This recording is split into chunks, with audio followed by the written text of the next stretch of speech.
আর 30 বছরের সুন্দরী ভদ্র মহিলা বাসে করে বাড়ি ফিরছেন তার বাচ্চাকে স্কুলে দেওয়ার পরে। পাশের সিটে এসে বসলেন এক ভদ্রলোক। প্রায় দিন সেই মহিলাকে দেখেন একই সময়।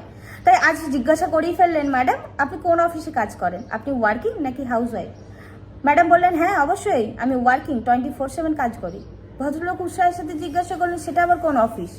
ভদ্রমহিলা বললেন, আমি আমার বাড়ির ফার্স্ট অ্যালার্ম, যার আওয়াজে সবার ঘুম ভাঙে। আমি আমার বাড়ির কুক এবং তার সাথে ওয়েটারও বটে। আমি আমার বাচ্চার জন্য টিচার এবং 24/7 তার বডিগার্ড। আমার হাজব্যান্ডের আমি পার্সোনাল অ্যাসিস্ট্যান্ট। আমার বৃদ্ধ শ্বশুর এবং শাশুড়ি মায়ের আমি নার্স। আমার বাড়িতে আসা আত্মীয় এবং অতিথিদের আমি রিসেপশনিস্ট। কোনো অনুষ্ঠান বাড়িতে সেজে যাওয়া মডেল আমি। আমি আমার হাজব্যান্ডের পুরো জীবনের সিনেমার হিরোইন। আমি 24/7 কাজ করি। মাসের শেষে কোনো স্যালারি নিই না। তার সাথে আমার বছরের শেষে কোনো স্যালারি ইনক্রিমেন্টও হয় না। আমার কোনো হলিডে থাকে না। তারপরেও আমার বসের কাছে শুনতে হয় সারাদিন করিটাই বাকি। যদি কিঞ্চিত আপনার মধ্যে একটুখানিও লজ্জাবোধ থাকে, এই প্রশ্নটা আর কাউকে করবেন না, ওয়ার্কিং নাকি হাউস ওয়াইফ। কেন বাড়িতে যে স্ত্রীরা থাকে তাদেরকে কাজ করতে হয় না? তাহলে তারা কেন ওয়ার্কিং নয়?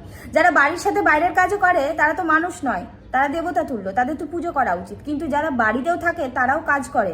বাইরের কাজের থেকে বাড়ির কাজটা আরো অনেক বেশি কঠিন, কারণ সেখানে একটা নয় অনেকগুলো ডিউটি থাকে।